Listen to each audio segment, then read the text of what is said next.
Forsooth Rehoboam came into Shechem, for all Israel was gathered thither to make him king.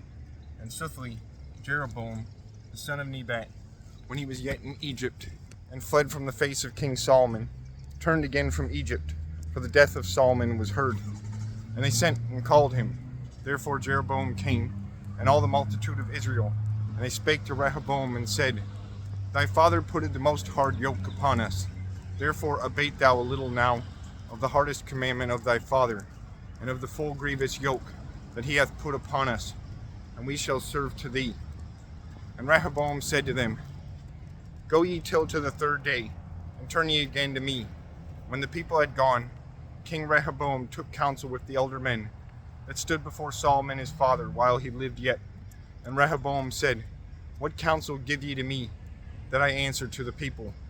Which said to him, If thou obeyest today to this people, and servest this people, and givest stead to their asking, and speakest to them light or easy words, they shall be servants to thee in all days. And Rehoboam forsook the counsel of old men, which they gave to him, and took young men that were nourished with him, and stood nigh him. And he said to them, What counsel give ye to me, that I answer to this people, that said to me, Make thou easier the yoke that thy father hath put upon us? And the young men that were nourished with him said to him, Thus speak thou to this people that spake to thee, and said, Thy father hath made grievous your yoke, relieve thou us. Thus thou shalt speak to them.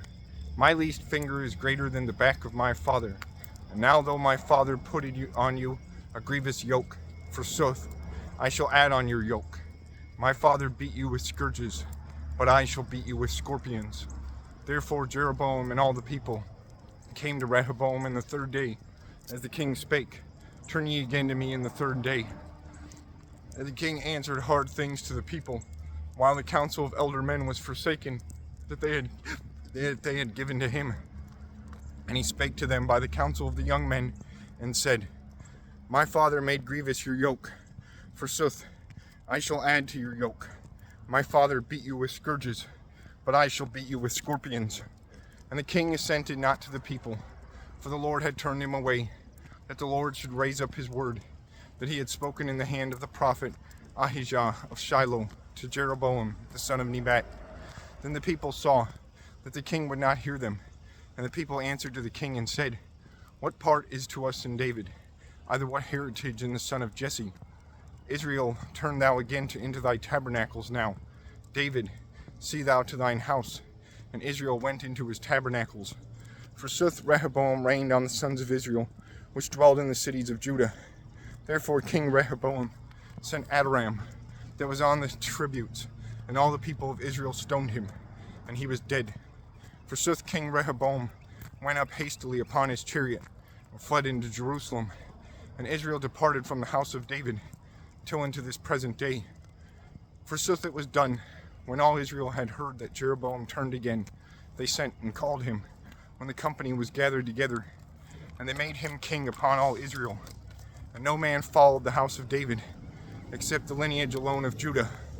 And Rehoboam came to Jerusalem, and gathered together all the house of Judah, and the lineage of Benjamin, 180,000 of chosen men and warriors, that they should fight against the house of Israel, and should bring again the realm of Rehoboam the son of Solomon. Forsooth, the word of God was made to Shemaiah, the man of God, and said, Speak thou to Rehoboam, the son of Solomon, king of Judah, and to all the house of Judah and of Benjamin, and to the residue of the people, and say thou, The Lord saith these things, Ye shall not go up, neither ye shall fight against your brethren, the sons of Israel. Turn each man again into his house, for this word is done of me. They heard the word of the Lord, and they turned again from the journey, as the Lord commanded to them. And Jeroboam builded Shechem in the hill of Ephraim, and dwelled there. And he went out from thence and builded Penuel. And Jeroboam said in his heart, Now the realm shall turn again to the house of David, if this people ascendeth to Jerusalem, that it maketh sacrifice in the house of the Lord in Jerusalem. And then the heart of this people should turn again to the Lord. Rehoboam king of Judah and they shall slay me, and shall turn again to him. And by counsel thought out, Jeroboam made twain golden calves, and he said to the people, do not ye ascend more into Jerusalem, Israel. Lo, thy gods that led thee out of the land of Egypt. And he set one calf in Bethel, and the t'other in Dan. And this word was made to Israel into sin, for the people went into Dan to worship the calf. And Jeroboam made temples in high places, and made priests of the last men of the people, the which were not of the sons of Levi. And the king ordained a solemn day in the 8th month, in the 15th day of the month, by likeness of the solemnity that was hallowed in Judah. And the king went up and made in like manner an altar in Bethel, that he should offer to the calves which he had made. And he ordained in Bethel priests of the high places which he had made. And he went up upon the altar which he had builded in Bethel in the 15th day of the month, which he had feigned of his heart. And he made a solemnity to the sons of Israel. And he went upon the altar, that he should burn incense.